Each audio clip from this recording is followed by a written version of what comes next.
ഇന്നത്തെ യാത്രയ്ക്ക് ഒരു പ്രത്യേകത ഉണ്ട് കേട്ടോ.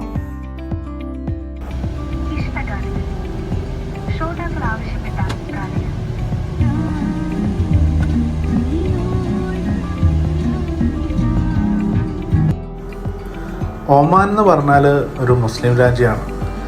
പക്ഷെ ഇവിടെ ജോലി ചെയ്യുന്ന പല രാജ്യങ്ങളിൽ നിന്നുള്ളവരെയും അതുപോലെ തന്നെ പല മതത്തിൽപ്പെട്ടവരെയും അവർ വളരെ സാഹോദര്യത്തോടു കൂടിയും അതുപോലെ തന്നെ സഹിഷ്ണുതയോടു കൂടിയാണ് അവർ കാണുന്നത്. അതുകൊണ്ട് തന്നെ മസ്കറ്റിൽ ഒമാൻ ഗവൺമെൻറ് ഹിന്ദുമത വിശ്വാസികൾക്കായിട്ട് 2 ക്ഷേത്രം അവർ അനുവദിച്ച് നൽകിയിട്ടുണ്ട്. ഒരു ശിവക്ഷേത്രവും പിന്നെ ഒരു ശ്രീകൃഷ്ണ ക്ഷേത്രവും. അതുപോലെ തന്നെയാണ് ക്രിസ്ത്യൻ മതവിശ്വാസികൾക്കായിട്ട് അവർ 2 പള്ളി അനുവദിച്ച് നൽകിയിട്ടുണ്ട് ഇവിടെ മസ്കറ്റിൽ കേട്ടോ. അപ്പോൾ ഇന്ന് നമ്മളിപ്പോൾ ഈ 3 സ്ഥലങ്ങളാണ് സന്ദർശിക്കാൻ പോകുന്നത്. കൂടാതെ തന്നെ ഇതിനിടയിൽ മത്ര എന്ന പേരുള്ളൊരു സ്ഥലമുണ്ട്, അവിടെയും കൂടെ നമുക്കൊന്ന് കണ്ടിട്ട് വരാം. മസ്കറ്റിൽ പിന്നെ എടുത്തു പറയേണ്ട ഒരു കാര്യമാണ് ഇവിടുത്തെ റോഡിൻ്റെ നീറ്റ്നെസ്സും അതുപോലെ തന്നെ റോഡിലെ ഡിസിപ്ലിനും.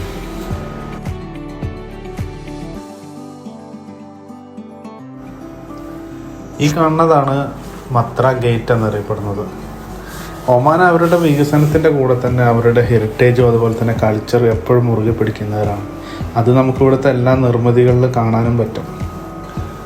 അങ്ങനെ നമ്മൾ മത്രയിലെത്തിയിട്ടോ. ഇവിടെ നമുക്ക് തിരിച്ചു വരുന്ന വഴിക്ക് വിശദമായിട്ട് കാണാം. ഇപ്പം നമ്മൾ പോണത് ശിവക്ഷേത്രത്തിലേക്കാണ്.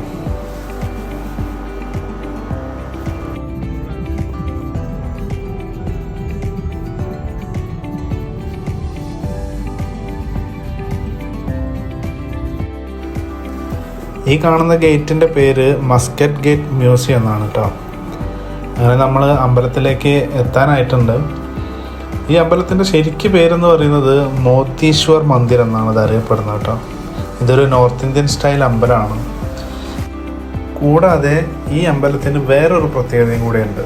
മിഡിൽ ഈസ്റ്റ് റീജിയനിൽ വൺ ഓഫ് ദ ഓൾഡസ്റ്റ് ടെമ്പിളാണത് കേട്ടോ. ഇത് നിർമ്മിക്കുന്നത് 1909 ഒമാനിലുള്ള തട്ടായ് ബാട്ടിയ എന്നൊരു കമ്മ്യൂണിറ്റിയാണ്.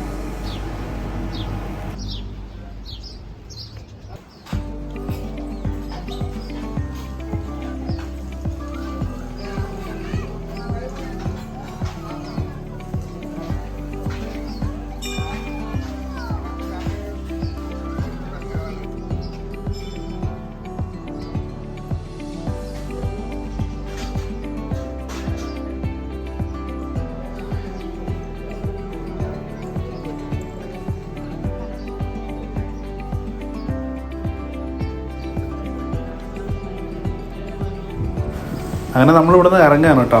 ഇനി നമുക്ക് മത്രയിലേക്ക് പോവാം. ഇതാണ് മത്ര പോർട്ട് കേട്ടോ. ഇത് മാത്രമല്ല, ഇത് പോർട്ടിൻ്റെ ഒരു ഭാഗം മാത്രം. അപ്പോൾ നമ്മളിവിടെ ഒന്ന് ഫോട്ടോ എടുക്കാനൊക്കെ ആയിട്ട് ഒന്ന് ഇറങ്ങിയതാണ്. പിന്നെ നിങ്ങളെ ഒന്ന് കാണിക്കാമെന്ന് കരുതി. നമ്മൾ എത്തിയ സമയം എന്ന് പറയുന്നത് ഒരു 10:30 ആ സമയമാണ് കേട്ടോ. ആ സമയത്തൊക്കെ ഭയങ്കര വെയിലാണ്.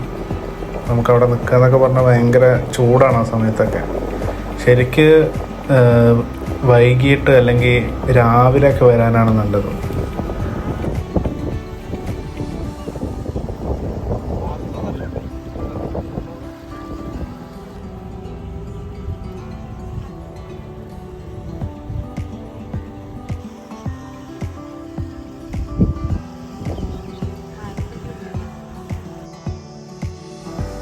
ഇത് മത്രയുടെ തന്നെ വേറൊരു സൈഡാണ് കേട്ടോ.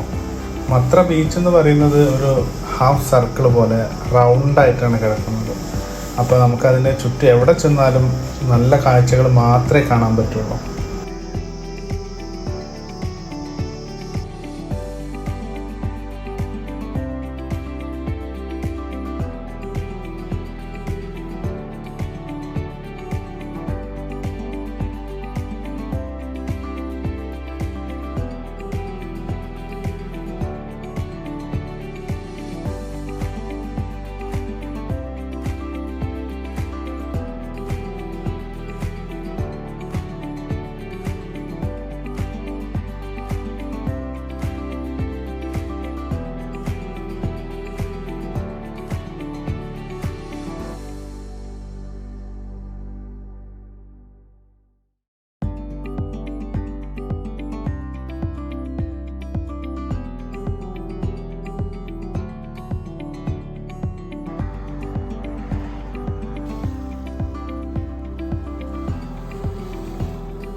അങ്ങനെ നമ്മളിപ്പോൾ ശ്രീകൃഷ്ണ ക്ഷേത്രത്തിൽ എത്തിയിട്ടാണ്. ഈ അമ്പലവും നോർത്ത് ഇന്ത്യൻ സ്റ്റൈൽ തന്നെയാണ്. ഇത് സ്ഥാപിക്കുന്നത് 1987 അത് മസ്കറ്റിലെ ഗുജറാത്ത് മർച്ചൻ്റ് കമ്മ്യൂണിറ്റിയാണ് ഇത് ഇവിടെ സ്ഥാപിക്കുന്നത്. ഇതും നമ്മൾ ശിവക്ഷേത്രം പറഞ്ഞ പോലെ തന്നെ അതിനേക്കാളും ഓൾഡായിട്ടുള്ളൊരു ക്ഷേത്രമാണ് കേട്ടോ. ഈ ലെഫ്റ്റ് സൈഡിൽ കാണുന്നതാണ് അമ്പലം. നമുക്ക് വണ്ടി പാർക്ക് ചെയ്തിട്ട് വേണം ഇങ്ങോട്ട് വരാൻ. ഇവിടെ പാർക്കിങ്ങിന് വിശാലമായിട്ടുള്ള സൗകര്യം തന്നെയാണുള്ളത് കേട്ടോ.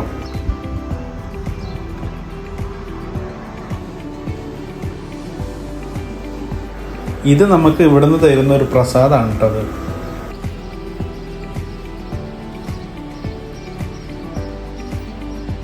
അവിടെ നിന്ന് ഇറങ്ങിയിട്ട് നമ്മൾ നേരെ പോയത് ചർച്ചിലേക്കാണ്. ഈ കാണുന്ന ബിൽഡിങ് മുഴുവൻ ചർച്ചിൻ്റെയാണ്. നമുക്ക് പടികൾ കയറിയിട്ട് വേണം അങ്ങോട്ട് ചെല്ലാൻ.